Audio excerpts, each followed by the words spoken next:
Assalamualaikum warahmatullahi wabarakatuh. Perkenalkan nama saya Muhammad Angga Fadila dengan NIM 2111102441162.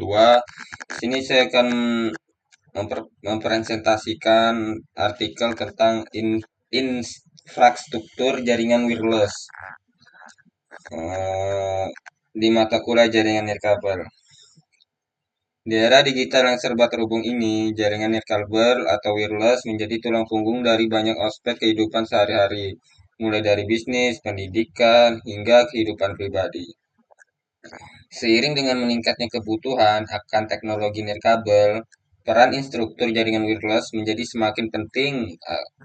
Artikel ini akan mengeluas peran instruktur jaringan wireless, tanggung jawab yang mereka emban, serta kualifikasi yang dibutuhkan untuk menjadi seorang profesional di bidang ini. Eh, apa itu instruktur jaringan wireless? Instruktur jaringan wireless adalah seorang profesional yang bertanggung jawab untuk mengajarkan prinsip-prinsip dan teknik yang berkaitan dengan jaringan nirkabel kepada para pelajar atau pekerja profesional.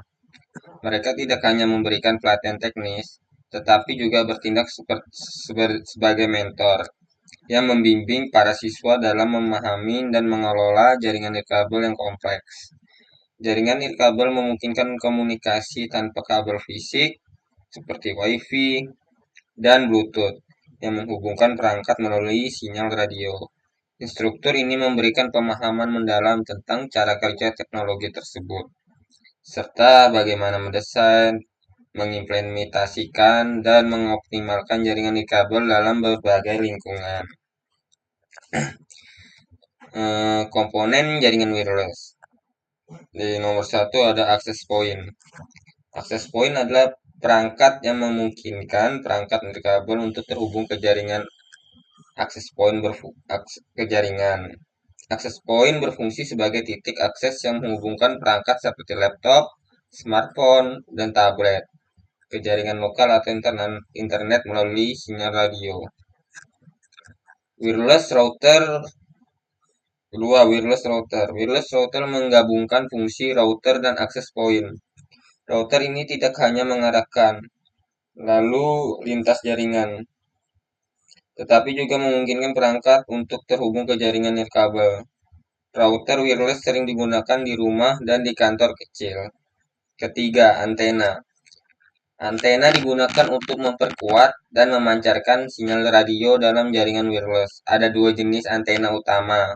Omnidirectional antena memancarkan sinyal ke segala arah, cocok untuk jaringan dalam ruangan. Directional antena memancarkan sinyal ke arah tertentu, meningkatkan jarak transmisi sinyal untuk area yang lebih luas. 4. Wireless controller. Untuk jaringan besar dengan banyak akses point, wireless controller digunakan untuk mengelola semua akses point secara terpusat. Ini memudahkan konfigurasi, pemantauan, dan optimasi jaringan nirkabel. Kelima, wireless breadgauge.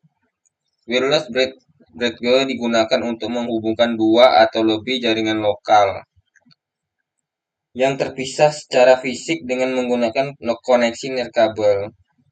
Ini berguna ketika pemasangan kabel fisik tidak memungkinkan.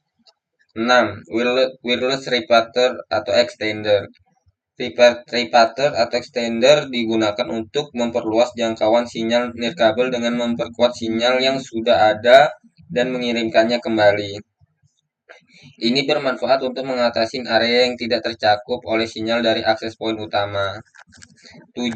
Modem wireless. Modem wireless adalah perangkat yang menghubungkan jaringan lokal ke internet melalui jaringan seluler, misalnya 4G atau 5G. Ini sering digunakan di lokasi yang tidak memiliki akses kabel tradisional, seperti daerah pedesaan atau mobile office. Ke-8. Firewall dan perangkat keamanan. Keamanan sangat penting dalam jaringan wireless. Firewall membantu melindungi jaringan dari ancaman eksternal dan memblokir akses yang tidak sah. Selain itu, enkripsi data dan autentikasi pengguna juga diterapkan untuk menjaga privasi dan keamanan data yang dikirimkan melalui jaringan nirkabel. 9. Network Interface Card.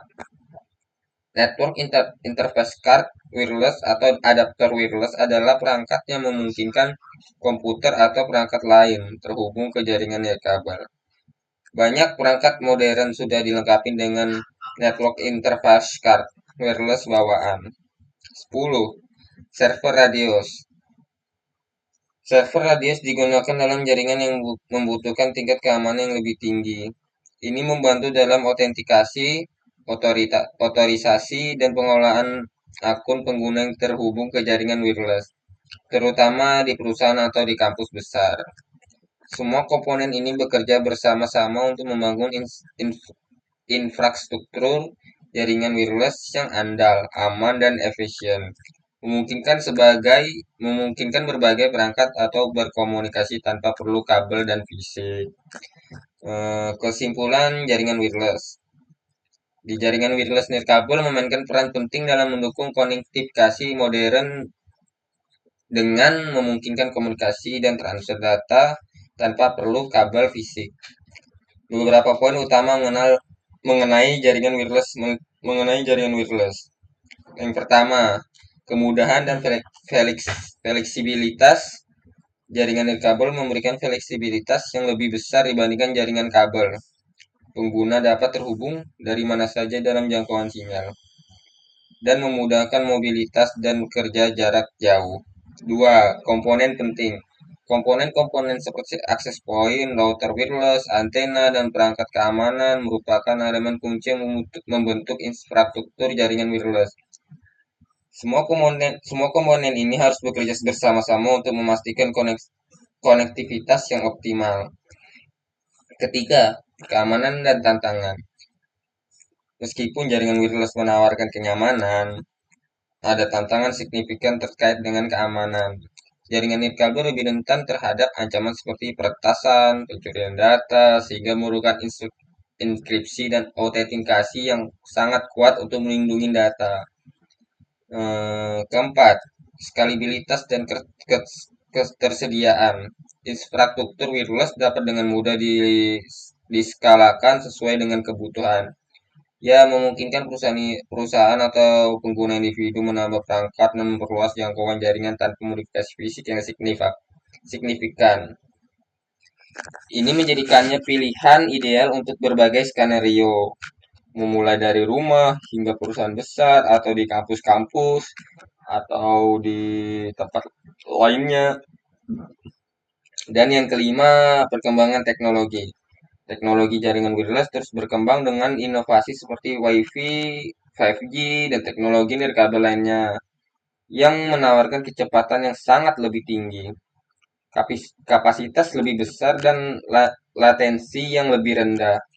Perkembangan ini membuka peluang untuk lebih banyak aplikasi termasuk Internet of Things atau IoT dan Smart Cities. Dan sekian dari saya Muhammad Angga Fadila dengan NIM 21110244162 tentang artikel infrastruktur jaringan wireless di mata kuliah jaringan nirkabel. Sekian dari saya. Assalamualaikum warahmatullahi wabarakatuh.